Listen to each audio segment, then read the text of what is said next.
Okay, I'm Barbara Spade from Tidewater, and I'm going to talk about fundraising. Our best fundraiser has always been our annual bazaar that we have in December, because we have many talented members in pottery, photography, weaving, knitting, and bake sales, and do a lot. But our new fundraiser this year was our pansy sale, and you see an example of our pansies in the display area with our exhibit.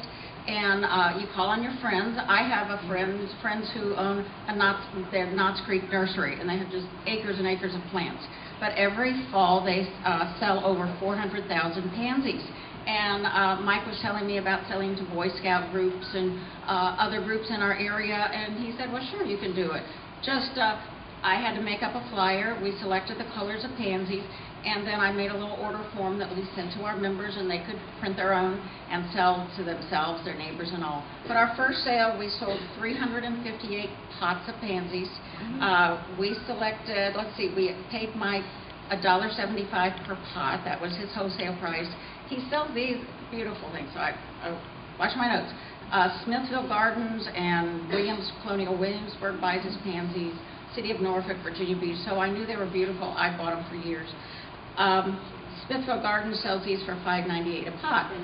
Oh, that was my minute. Okay, we made $691.71 from our first sale. So next year I'll tell you how we doubled our price. Hi, I'm Joanne Baines, and I want to talk about one of my favorite service projects, and one of our most rewarding service projects that we've done is called Sewing and Rolling with Veterans.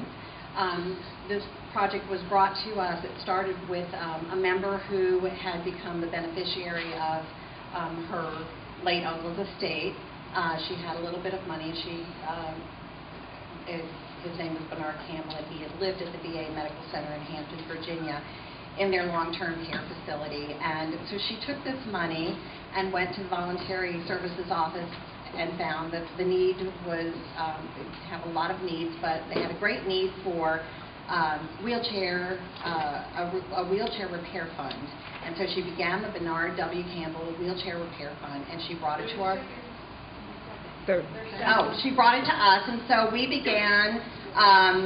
we donated money for the wheelchair repair fund, and we also began to sew for them and made wheelchair bags and adult clothing protectors. But we felt like we wanted to get to know them a little better, so we started attending some of their Morning Joe coffees, bringing them homemade treats and visiting with them and reading to them, and they thoroughly enjoyed it. And if you want to know anything more about it, we have a beautiful poster in the exhibit room, and you should check that out.